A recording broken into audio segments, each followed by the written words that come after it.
Great job, Peter. You're 98% successful. 98? Peter Parker doesn't win a real fight until the very end. Spider-Man. For years, he was the heart of Queens. Before the multiverse cracked open, before the events of Brand New Day take place, Peter Parker was just a kid trying to matter. And the moment Tony Stark found him, his identity began to change. He had the suit, he had the mentor, he even had a shot at becoming an Avenger. But Peter Parker was living on borrowed power, and once the tech was in his hands, it only exposed how much he still had to learn. To understand where he's going, we have to look at the boy he was before the world started taking pieces of him. Technically, this wasn't the first time the world brushed past Peter Parker. Years before the bite, long before the Avengers, a kid in a plastic mask stood his ground at the Stark Expo against a machine he had no business facing. It was a moment that was later quietly acknowledged by Tony Stark himself, a boy trying to be brave before he was ever super. Years later, he's a dumpster diver in Queens. Stark didn't track him down to give him a grant. He's there because Peter was already the weapon he needed. He knows Peter is the hero New York is talking about. What's your MO? What gets you out of that twin bed in the morning? Look, when you can do the things that I can, but you don't, and then the bad things happen, they happen because of you. He knows Peter is more than qualified. Stark offers him the chance of a lifetime, a trip to Germany, but Peter turns him down. He has homework. Stark doesn't take no for an answer. One mention of Aunt May and he collapses. Better tell Aunt Hottie I'm taking a field trip. Don't tell Aunt May. He's reminded that no matter how hard he hits, he's still just a kid who has to ask permission. His world doesn't go beyond Queens. Homework, tests, staying out of trouble, helping out the little guy. Those were his only objectives. Until Tony Stark showed him life outside of New York. Peter records the entire trip to Germany. The ride to the airport, landing in Berlin, and the hotel room. A minor upgrade. This is insane. Look at this thing. Look at the eyes. This is the greatest day of my life. On the tarmac, Peter is recording the end of his childhood. While the world's mightiest heroes prepare for a brawl, Peter is treating the battlefield more like a vlog. To the Avengers, he's a tactical asset.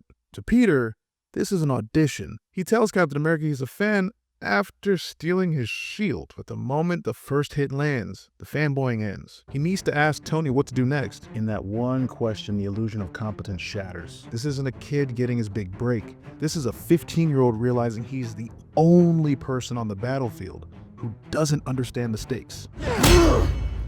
You have a metal arm? That is awesome, dude. You have the right to remain silent. But being Spider-Man is more than just enthusiasm. It's a biological overhaul. Peter's mutation dialed his senses up to 11. He has the proportional strength of a spider, the ability to cling to any surface, and a developing spider sense that alerts him to danger before it happens. He even made his own webbing so he could swing through the city. He's a child in this adult conflict, and he naively believes that if he impresses Mr. Stark, he becomes an Avenger. Guys, look, I'd love to keep this up, but I've only got one job here today, and I got to impress Mr. Stark, so I'm really sorry. What? But his inexperience works against him. He tells Captain America his strategy mid-fight, and well, Cap uses that honesty to drop a jetway on him. Okay, so the craziest thing just happened, right? I started a fight with Captain America, and I stole his shield, and I threw it at him, and what the hell? He's big now. I gotta go. The fight shifts, Ant-Man becomes a giant, and Peter has to use his genius just to survive. He succeeds. But he didn't consider the cost. A giant-sized SWAT knocks him out of the air and out of the fight. Tony wakes him up and he tries to keep going. But Tony sees the reality. He's hurt, he's 15, and he's finished. And just like that, this audition is over. There's no seat at the table, just a ride back to Queens. He's in the back of a town car, realizing that his suit was borrowed, but the bruises are his. Peter and Tony record an alibi for May. Because to him, this secret isn't the end of something, it was the beginning of his new life. Tony lets him keep the suit, but with a warning, stay close to the ground. Peter wants to be an Avenger, and Tony wants him to stay a kid. 2 months later, Peter Parker is a ghost in a classroom. He checks his phone every 5 minutes for a mission that isn't happening. He's a soldier who was on the front lines, and then he got exiled back to the playground. After you fought the Avengers, stopping a bike thief really isn't all that exciting. It's almost a demotion. You're the Spider-Man. Gotta keep it a secret. Secret, why? You know what she's like. If she finds out people try and kill me every single night, she's not gonna let me do this anymore. The secret is out. Nen doesn't just watch, he volunteers.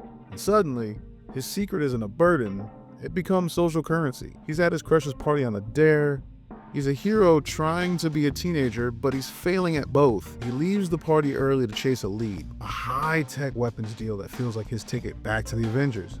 But out here, the geography works against him. Swinging through the suburbs isn't like swinging through the city. There's no skyscrapers out here, no safety net to catch him, just low-hanging trees and a lot of empty sky. He gets dragged through backyards into a fight he isn't prepared for.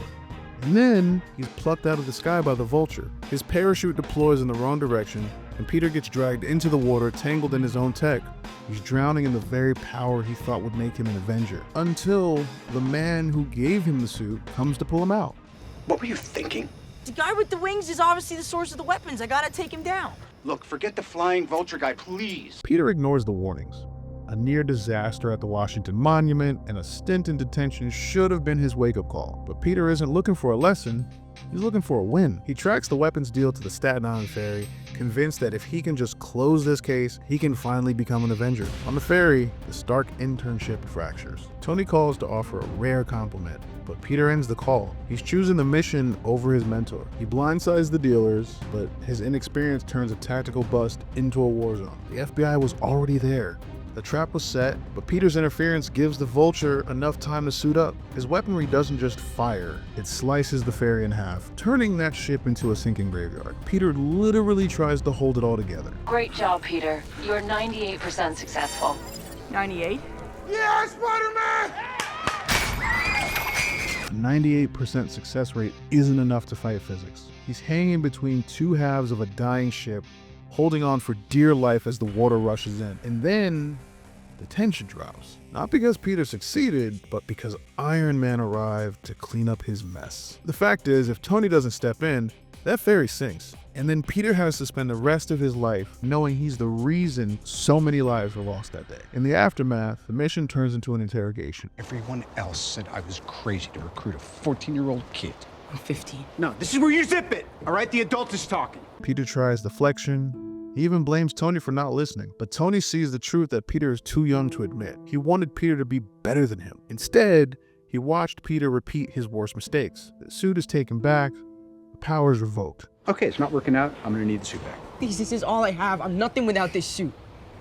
If you're nothing without this suit, then you shouldn't have it. He believed in him, but now he sees that age as a hindrance. Peter isn't being corrected anymore. He's been exposed. He walks into the apartment expecting a lecture, but he finds a woman who's terrified. For May, Peter isn't an Avenger in training.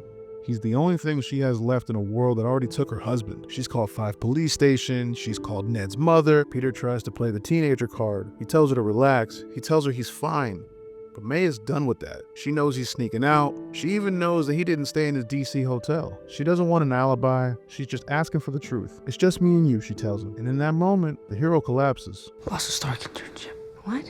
I just thought I could work really hard and he would, screwed it up. May's anger slowly fades when she sees a kid who tried too hard and got burned. And Peter let her believe it. He trades the truth for a smaller disappointment.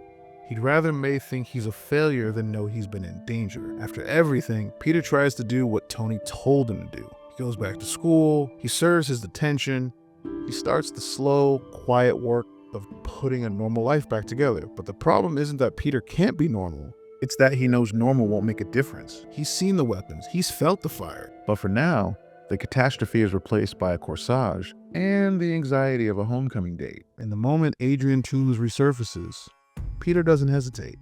He can't afford to, because even now, stripped of his tech and his mentor, he still believes this is something he has to do. Wearing his original suit, Peter tracks down the vulture. Toombs doesn't see a hero. In fact, he sees a mirror. He tells Peter they're more alike than different. The little guys, they're left to pick up the scraps Tony leaves behind. Toombs doesn't believe he's stealing. He believes he's taken a fair share from what the world already owes him. Peter doesn't buy that philosophy, but he does fall for the trap. The vulture doesn't fight him, he buries him with surgical accuracy. The wings tear through support beams, the cement structure collapses, burying the suit and the boy inside. The vulture is gone. The silence is heavy. Peter is pinned to the ground, screaming for help that isn't on the way. Hello! Hello! Hey, please! I'm down here!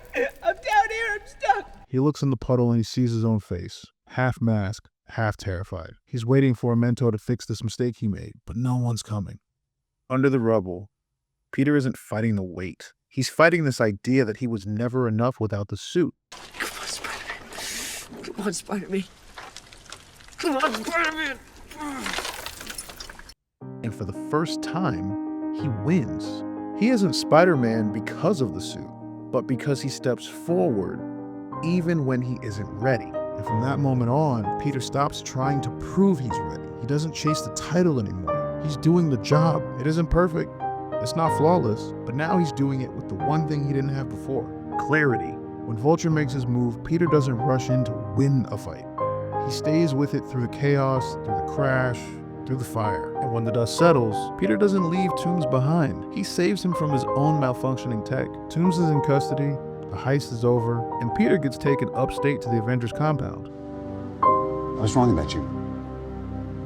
I think with a little more mentoring, you'd be a real asset to the team. The situation's changed. He isn't the kid being pulled out of the water anymore. He's the hero who saved Stark's equipment. And now there's a spot waiting for him at Avengers compound. It's simple. Tony Stark is standing there with a new suit, a press conference, and a seat at the table. The Stark internship has reached its peak. The audition is over. He won, but Peter sees that suit. Thank you, Mr. Stark. But I'm good. You're good? Good.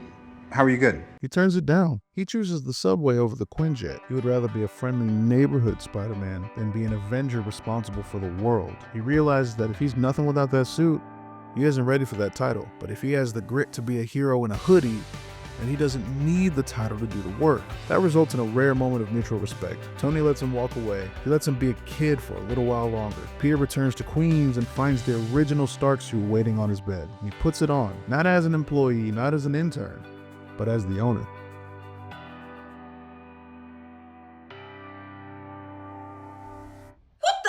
Peter's story isn't about a boy getting his powers.